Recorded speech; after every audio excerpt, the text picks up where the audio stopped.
Assalamualaikum warahmatullahi wabarakatuh. Hadirin sekalian, mari kita selami kisah hidup salah satu tokoh spiritual paling agung dalam sejarah Islam.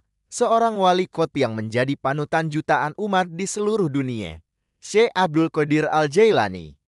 Beliau terlahir di desa Jilan pada tahun 471 Hijriah. Keagungan beliau bukan hanya terletak pada kedalaman ilmu dan spiritualnya, namun juga pada kemuliaan garis keturunannya.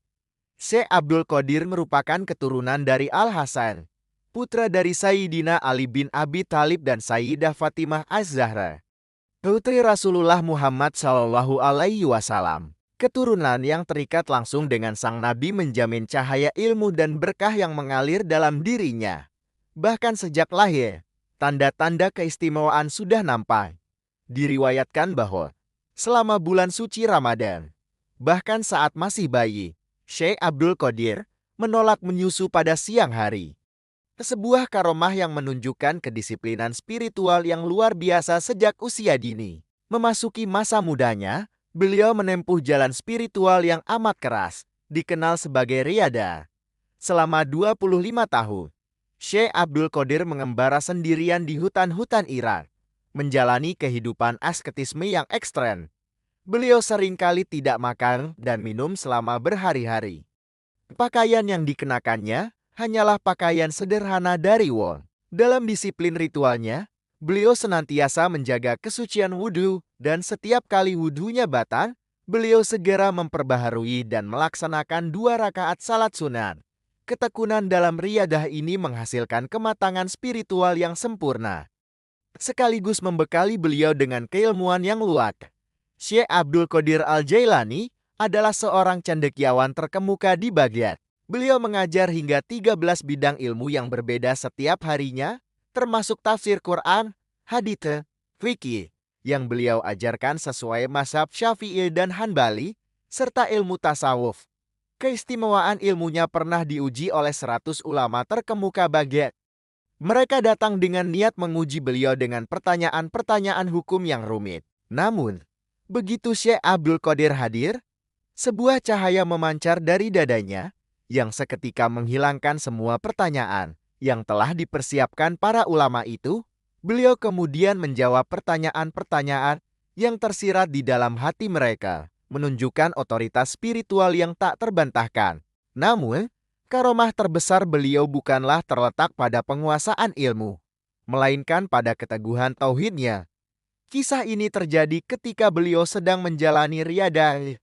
Sebuah cahaya terang benderang memenuhi langit dan terdengar suara yang berkata, "Wahai Abdul Qadir, aku adalah Tuhanmu.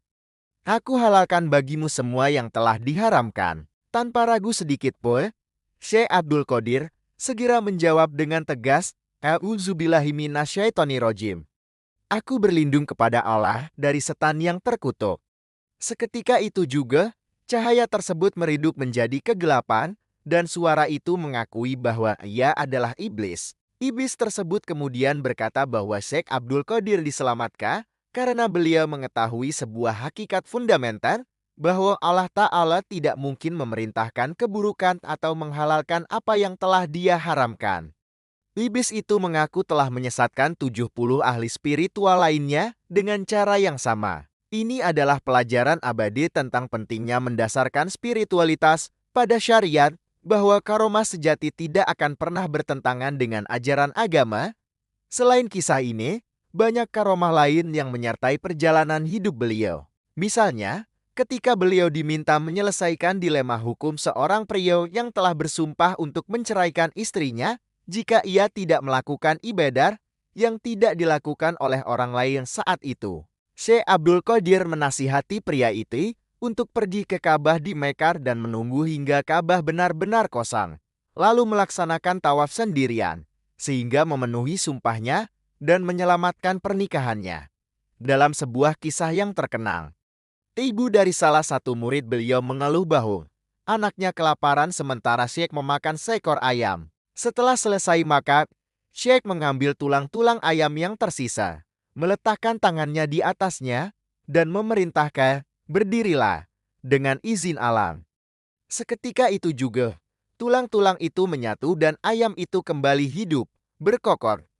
Ini menunjukkan anugerah spiritual yang luar biasa. Beliau juga menunjukkan integritasnya yang tak tergoyahkan. Ketika seorang raja mencoba menyuapnya dengan 10 kantong uang, beliau menolak. Raja itu kemudian membawakan 2 apel. Ketika raja memecah salah satunya, ia dipenuhi darah dan nanah, melambangkan kekayaan raja yang haram. Syekh Abdul Qadir menyatakan bahwa apel miliknya tetap murni karena ia berada di tangan seorang kekasih Allah. Nasihat Syekh Abdul Qadir kepada para pengikutnya selalu kembali kepada esensi, ikuti sunnah Nabi, jauhi bid'ah, bersabar, bersyukur, serta rutin berzikir dan memohon ampun. Syekh Abdul Qadir Al-Jailani wafat pada 11 Rabiul Akhir 561 Hijriah di usia 91 tahun. Warisan beliau sebagai wali kutub, cendekiawan, dan guru spiritual terus menginspirasi umat Islam hingga hari ini. Semoga kita dapat mengambil hikmah dari keteguhan iman dan keagungan spiritual beliau. Terima kasih telah menyimak. Jangan lupa untuk subscribe channel ini untuk kisah-kisah inspiratif lainnya.